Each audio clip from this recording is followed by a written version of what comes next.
The day I became the most hated man in my neighborhood was the same day I became its most powerful. $500. That's the fine our HOA president, a woman I'll call Linda, decided to hit me with for fishing with my grieving daughter. What she didn't know was that I dismantle bullies for a living, and I had more than enough spite to see this through to the end.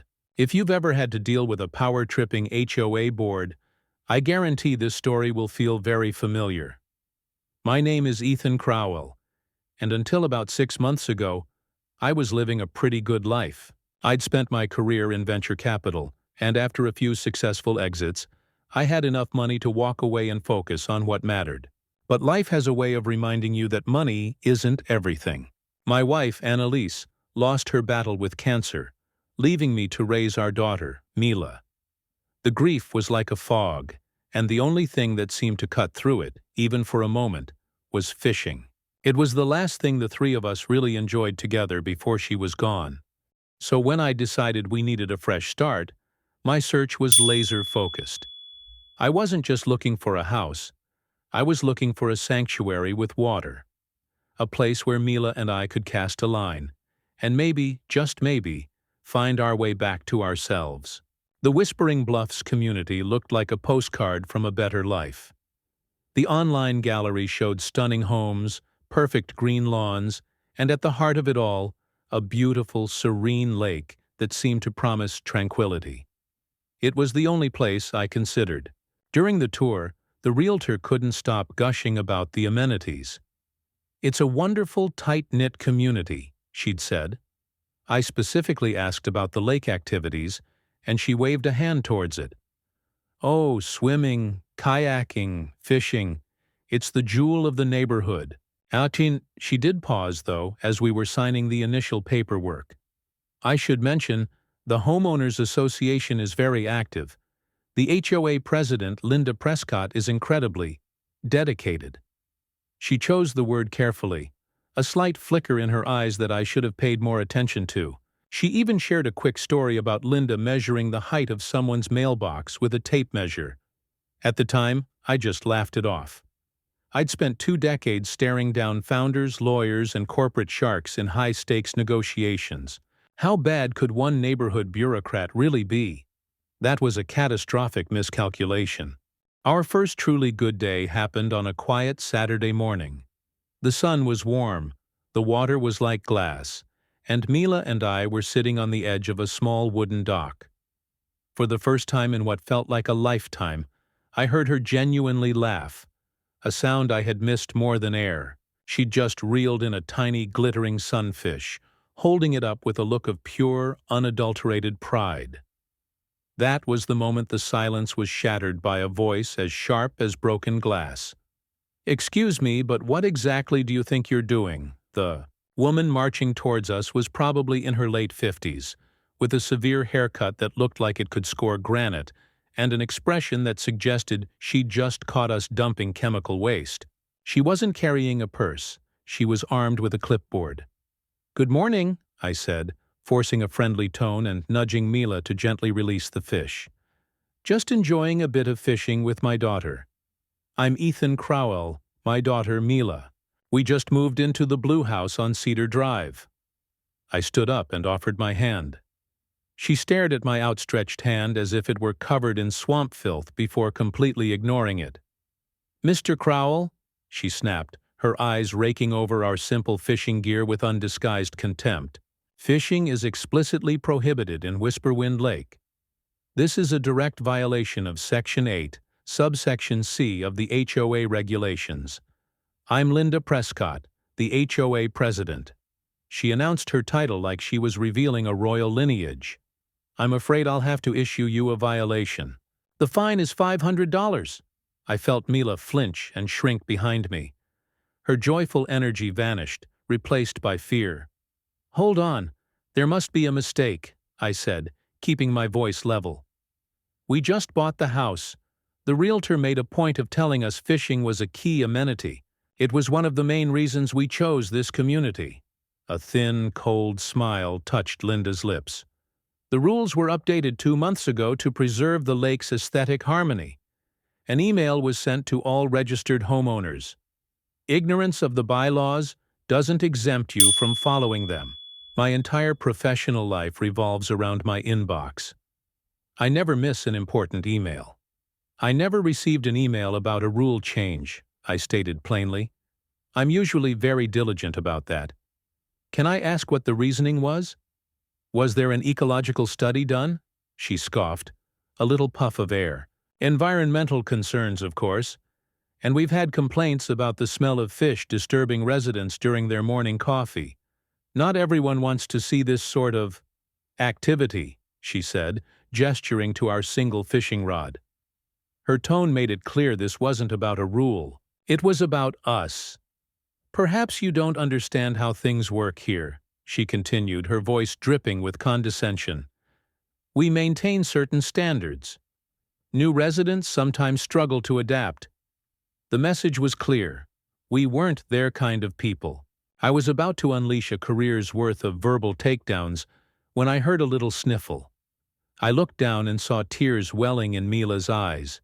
Her perfect morning, our first step towards healing, had just been deliberately poisoned by this woman.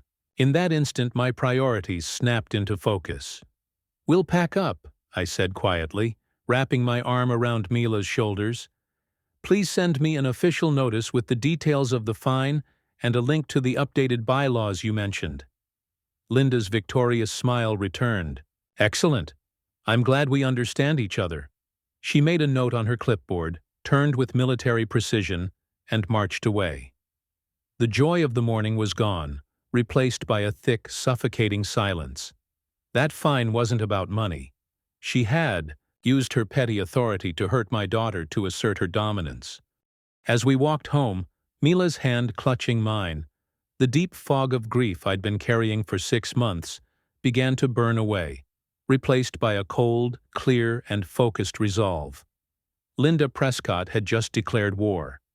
She had absolutely no idea how I was going to finish it. My first move wasn't to fire off an angry email or call a lawyer. In venture capital, you learn that every battle is won or lost before it begins, in the due diligence phase. I composed a polite, formal email to the HOA board's public address, requesting the minutes from the meeting where the fishing rule was allegedly changed, along with a copy of the newly filed bylaws. Linda replied herself, not from the board account, but from her personal email. Her response was curt. Meeting minutes are for board members only. The bylaws are available on the community portal. It was a blatant lie, and she wasn't even trying to hide it. I logged into the portal. The only bylaws available were the original ones from years ago, which clearly listed fishing as an approved activity. This wasn't just a power trip. It was sloppy. It smelled like a racket. I started taking long walks in the evening, intentionally striking up conversations with neighbors who were out watering their lawns or walking their dogs. At first, people were hesitant, but when I mentioned my run-in with Linda over fishing, the floodgates opened. The stories poured out, each one a small drop of poison. One single mother was fined $300 because her son's portable basketball hoop was a shade of orange deemed unharmonious. An elderly man on a fixed income received a violation. Notice because his trash cans were still at the curb at 10 a.m. instead of the mandated 9 a.m. A clear and ugly pattern emerged. The targets were almost always new families, single parents, or minorities, people she profiled as either not having the resources or the will to fight back. Meanwhile, I walked past the homes of her known friends on the board, noticing overgrown flower beds and peeling paint that would have earned anyone else a hefty fine. This was a shakedown, plain and simple. Citing the Texas Property Code, which gives every homeowner the right to inspect an HOA's financial records, I sent a certified letter to the board, formally requesting a complete financial review for the past 3 years. The response wasn't a letter. It was a furious phone call from Linda herself. "This is a campaign of harassment, Ethan," she hissed, her voice shaking with rage. "You are maliciously targeting me. If you continue with these frivolous and baseless demands, I will have no choice but to have the HOA's council file for a restraining order against you for stalking." Her panic was a blaring siren. People with nothing to hide don't threaten restraining orders. They welcome transparency. While she was busy trying to intimidate me, I was already doing what I do best, following the money. I started with public records. It didn't take long to find the first thread. The HOA's treasurer was her husband. The landscaping company, Whispering Gardens Landscaping, which received a staggering six-figure sum from the HOA every year, was registered to her sister. It was a classic embezzlement scheme, textbook in its arrogance. Grossly overinflated contracts were being paid to family-owned shell companies, and the budget was being padded with the slush fund generated by her fraudulent fines. But as I dug deeper, I found something else, something much, much bigger. Late one night, fueled by coffee and righteous anger, I pulled the original 2007 plat map for the Whispering Bluffs development from the county records website. I traced the history of the developer, a company called Silvergate Properties. I saw they went bankrupt during the 2008 financial crash. My VC instincts kicked in. When a developer goes bankrupt, they typically transfer ownership of the common areas, the roads, the small parks, the clubhouse, to the newly formed HOA. I began meticulously checking every single parcel transfer deed against the plat map. The file for the road transfer was there. The small parkland was there. The plot for the clubhouse was there, but the lake wasn't. The deed for Lot 101, the large parcel containing the entire lake, its shoreline, and the dock where I stood with Mila, was still sitting in the name of the defunct, ghostly corporation. My heart started pounding against my ribs. It was a detail so monumental it was almost impossible to believe. It meant that for 15 years the HOA had been acting like they owned the lake. They had been paying for its maintenance, creating rules for its use, and fining people for violating those non-existent rules. But they had absolutely no legal authority over it. It was an abandoned asset. A wild, audacious idea started to form in my mind. The kind of high-risk, high-reward asymmetric bet that I'd built my entire career on. The assets of a defunct corporation are usually bundled up and sold for pennies on the dollar to debt-holding companies. Someone, somewhere, owned the rights to that lake, and almost certainly didn't even know it. Linda thought her power came from a rule book she could write and rewrite at will. She was about to learn a brutal lesson that she didn't even own the ground the battle was being fought on. The next morning I walked into my home office, a smile spreading across my face for the first time in months. I called my lead researcher. "Find me the person who holds the debt portfolio for Silvergate Properties," I said. "Find me the owner of that lake." The hunt was the kind of complex, needle-in-a-haystack problem my mind was built to solve. My team, accustomed to tracking down obscure patents and hidden holding companies, went to work. We traced Silvergate's assets through a convoluted maze of bankruptcies, acquisitions, and asset sales. After days of navigating corporate ghosts, we finally landed on a small, obscure private equity firm in Delaware called Phoenix Asset Management. Their entire business model was buying up the portfolios of bankrupt companies, hoping to find overlooked assets that still had some value, like finding gold fillings in a skeleton. I didn't call them as a disgruntled homeowner. I called them as the managing partner of Crowell Capital, expressing interest in land investments in Texas. I played the part, discussing market trends and development opportunities before casually pivoting. My team also flagged a stray parcel in your Silvergate portfolio, Lot 101 in the Whispering Bluffs subdivision. "We're looking at water assets." The portfolio manager on the other end was audibly confused. I heard him typing. "Lot 101. Our notes have it marked as a zero-value liability," he said. "We assumed it was an unbuildable swamp or a drainage ditch." "It's not a swamp," I said calmly, letting the information hang in the air. "It's the central lake and primary amenity in a high-end housing development with an average home value of over $1 million. I could practically hear the gears turning and the dollar signs lighting up in his head. His tone shifted immediately. He started talking about commissioning a new appraisal, about its significant potential value, about marketing it. I let him finish before I cut him off. "It also has significant complications," I countered, shifting into full negotiation mode. "It's a landlocked parcel. It has no independent access. The presumed access rights of hundreds of wealthy residents create a legal and logistical nightmare. The moment you try to sell it on the open market, the HOA will sue you for adverse possession, and it'll be tied up in court for a decade, costing you hundreds of thousands in legal fees. To you, it's an unfolding liability that just became a massive headache. To me, I paused, it's a strategic acquisition. I made him a lowball, all-cash offer that was probably less than one of the homes on the lake, but it represented pure, instant profit for him and would make a giant legal migraine disappear from his books within a week. He tried to posture and negotiate, but my argument was ironclad, and he knew it. 48 hours later, the deal was done. My legal team filed the deed transfer through a new LLC I created to keep my name off the record until the time was right. I called it Annalise's Landing LLC. As I signed the final documents, I felt a powerful sense of righteous purpose. Linda used a fake rule to poison our peace. I had just used a real law to buy the ground beneath her feet.